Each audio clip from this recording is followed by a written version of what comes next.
এখন কোরআনের মধ্যে, কোরআনে পাকে একই জায়গার মধ্যে আছে, কুল ইন্নামা আনা বাশারুম মিসলুকুম, ওগো হাবিব বলে দেন আমি তো তোমাদের মতোই মানুষ। এখন আমরা মানুষ মানি কিন্তু আমাদের মতো মানি না, কারণ আবু বকর শিখিয়ে দিয়েছেন যে হ্যাঁ নবী তো এমনি বলেছে আমাদের মতো মানুষ, কিন্তু আমার নবীর সৌন্দর্য যেখানে ইউসুফ আলাইহিস সালামের সৌন্দর্য হারিয়ে যায় সেখান থেকে তো আমার নবীর সৌন্দর্য শুরু হতে থাকে, ঠিক কিনা বলেন?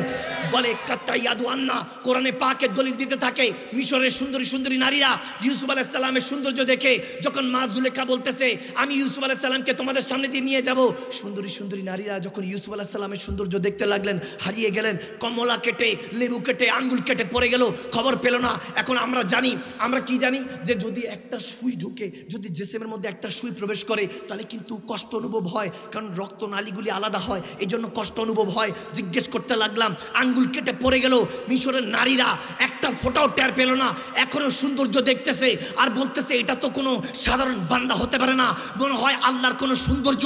আর এই ইউসুফ আলাইহিস সালামের সৌন্দর্য দেখে মিশরের সুন্দরী সুন্দরী নারীদের গল্প বলনেওয়ালা, ওই গল্প বলনেওয়ালাদেরকে বলে দিবেন আবু বকর, ওমর, ওসমান, শের খোদা আলী বলতেছে তুমি সুন্দরী নারীদের আঙ্গুল কাটা বলতেছো যে তারা টের পায় নাই। এদিকটা মক্কা মদিনার তাগড়া তাগড়া যুবকরা আমার নবীর চেহারা দেখে গর্দান দিতে রাজি হয়ে গিয়েছে, ঠিক না? আর এরকম আশেকরা কিয়ামত পর্যন্ত থাকবে, নবীকে দেখবে না কিন্তু নবীকে এক ফোঁটা দিদার পাওয়ার জন্য নিজেদের জান মাল কুরবান করতে রাজি আছে।